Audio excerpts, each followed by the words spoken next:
I woke up to the unmistakable sound of my neighbor screaming. But not just any neighbor.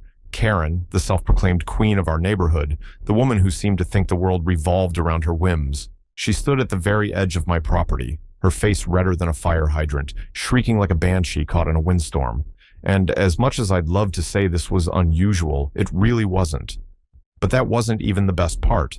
No, the true masterpiece of the moment was right behind her, her brand new, top-of-the-line luxury SUV, completely and utterly trapped. The vehicle sat helplessly, perched in the middle of a massive trench that I had, quite legally, dug around my driveway. And to top it all off, this wasn't just any hole in the ground. It was fortified with a fully functional medieval-style drawbridge, one that I could raise and lower at will. I spent the next few nights doing what I did best: research. If the HOA was going to weaponize their rules against me, I was going to find a way to turn those same rules against them.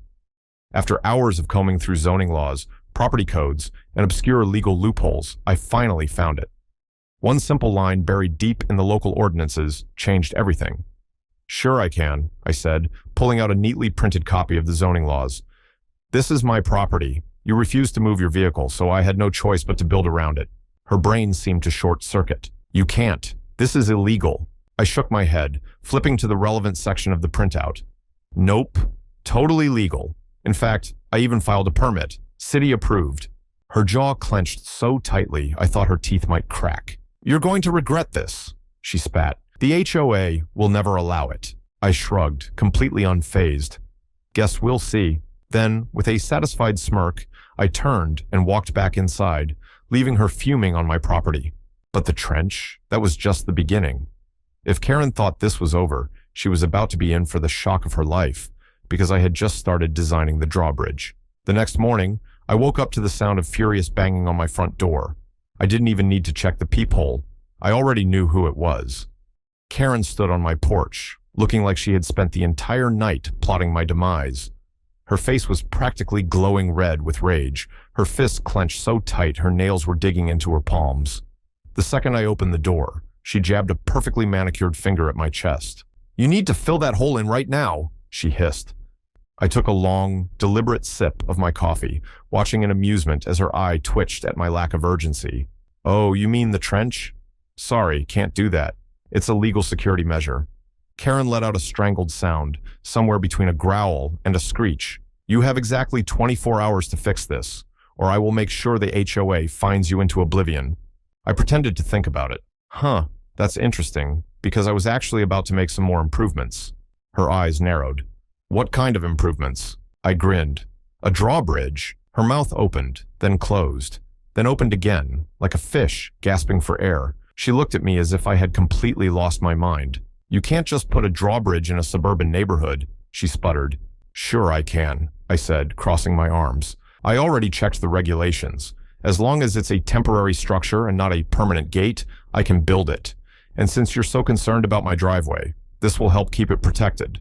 Karen looked like she was on the verge of throwing something at me, but instead, she turned on her heel and stormed off, muttering threats about city inspectors, lawsuits, and how I was going to regret this. I had no doubt she was about to do everything in her power to shut me down, but I wasn't worried.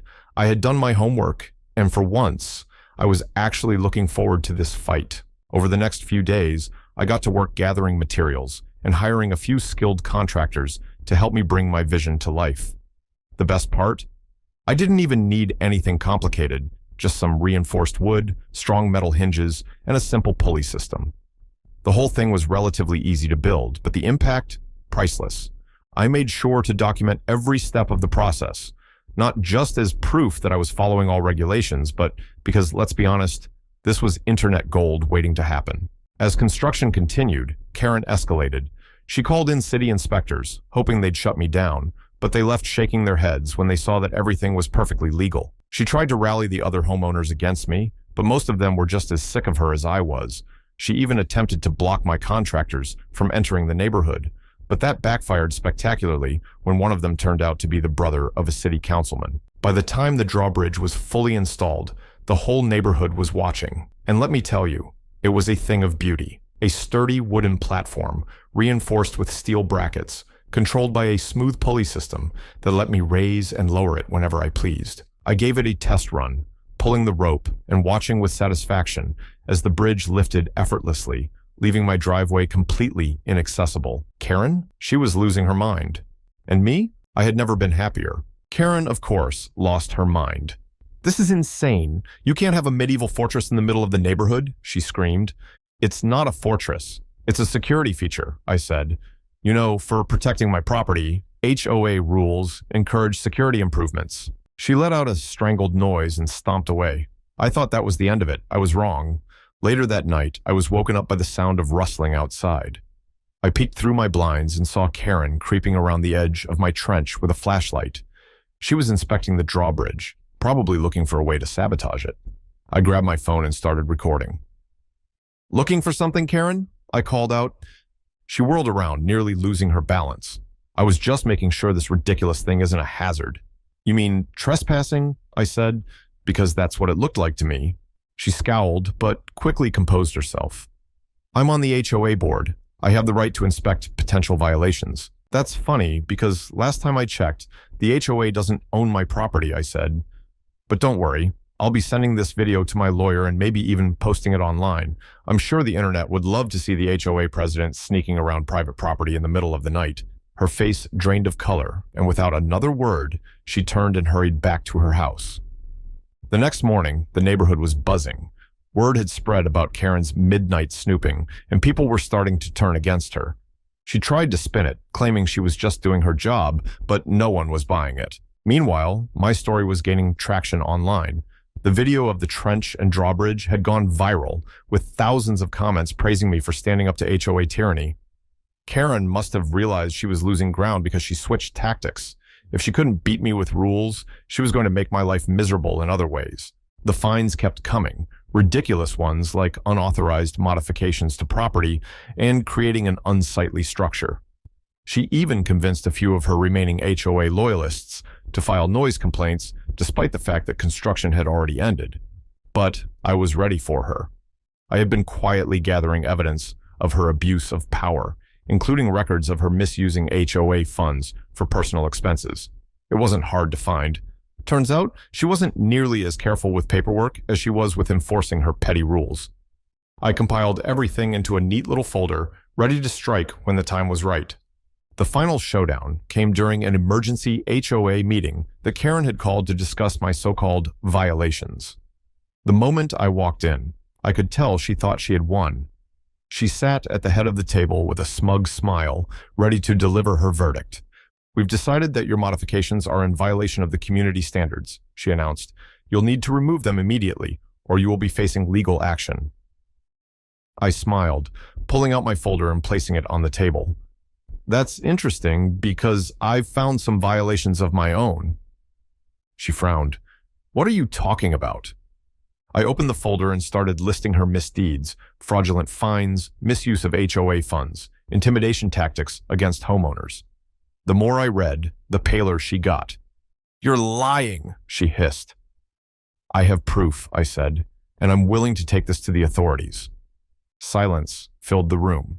The other board members, most of whom had been too scared to stand up to her before, suddenly looked very interested in what I had to say. Within minutes, Karen was voted out as HOA president. By the end of the week, an investigation into her shady dealings had begun.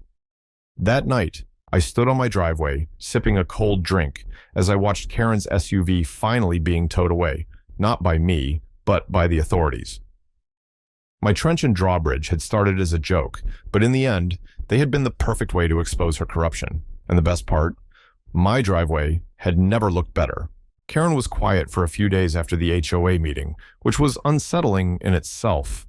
She wasn't the type to go down without a fight, and I knew she was brewing something. The neighborhood was still buzzing from her downfall, and people had started treating me like some kind of local legend. Every time I stepped outside, someone would wave, give me a thumbs up, or ask if they could see the drawbridge in action. Even the mailman had a good laugh about it. But I knew it wasn't over. Karen wasn't going to let this go. Sure enough, the storm came. It started small, a sudden anonymous report to the city about unpermitted construction. Karen was quiet for a few days after the HOA meeting, which was unsettling in itself. She wasn't the type to go down without a fight, and I knew she was brewing something. The neighborhood was still buzzing from her downfall, and people had started treating me like some kind of local legend. Every time I stepped outside, someone would wave, give me a thumbs up, or ask if they could see the drawbridge in action. Even the mailman had a good laugh about it. But I knew it wasn't over. Karen wasn't going to let this go. Sure enough, the storm came. It started small, a sudden anonymous report to the city about unpermitted construction. That led to a surprise inspection from a zoning official who looked both amused and annoyed when he saw my drawbridge. He shrugged, gave me a nod, and left, after confirming that I was in the clear. Then came the fake complaints from neighbors, loud noises in the middle of the night, suspicious activity, even claims that my trench was a safety hazard that could cause structural instability in the neighborhood. I knew exactly who was behind it, but without solid proof, it was just another game of harassment. Then Karen took it up a notch. One night, I woke up to a loud crash. My heart pounded as I jumped out of bed and ran to the window. At first, I didn't see anything, but when I turned on the outdoor lights, my stomach dropped. Someone had cut the ropes to my drawbridge. It lay half collapsed into the trench. The wooden planks cracked from the impact. I grabbed my phone and checked the security cameras. There she was, Karen, wearing all black like some kind of low-budget ninja, holding a pair of bolt cutters. She had actually climbed into my trench and cut the mechanism herself. I didn't even hesitate.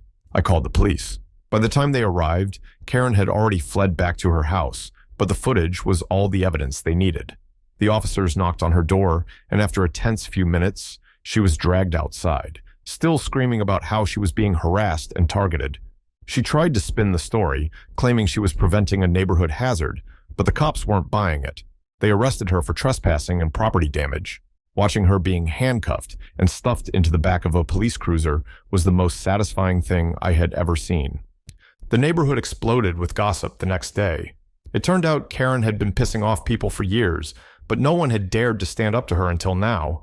Some neighbors admitted they had wanted to fight back but were afraid of retaliation. Now that she had been publicly humiliated, the HOA board had no choice but to take action. They held an emergency vote to remove her from the HOA entirely, stripping her of any remaining power. It was a unanimous decision. But that wasn't the end of it. A few days later, I received an email from an investigator handling HOA fraud cases. Apparently, Karen's financial misdeeds had caught the attention of the authorities. They wanted to interview me about the files I had presented during the meeting. I handed over everything. Every fine she had wrongfully issued, every shady financial transaction I had uncovered. Within a week, the investigation turned into a full-blown legal case. Karen wasn't just a petty tyrant. She was a full-on scam artist. She had been skimming HOA funds for years, using them to fund personal vacations, luxury purchases, and even some suspicious offshore accounts. When the news broke, the neighborhood lost its mind. People who had once feared her were now openly mocking her. Some even put up "free at last" banners on their houses. Her house went up for sale shortly after. It sat on the market longer than usual because, well, no one wanted to buy the former dictator's residence. Eventually, she had no choice but to sell at a loss and leave town. The day she moved out, I stood at the edge of my driveway, watching as she loaded the last of her things into a moving truck. She shot me one last glare, but there was no power behind it anymore. She had lost. I raised my coffee cup in a silent toast as the truck pulled away. With Karen gone, the HOA board crumbled. Most of the remaining members resigned, and the neighborhood voted to dissolve the HOA entirely. Turned out, people were happier without it. No more ridiculous rules, no more fines, no more fear of stepping out of line. For the first time in years, the neighborhood felt free. As for me, I became a local legend.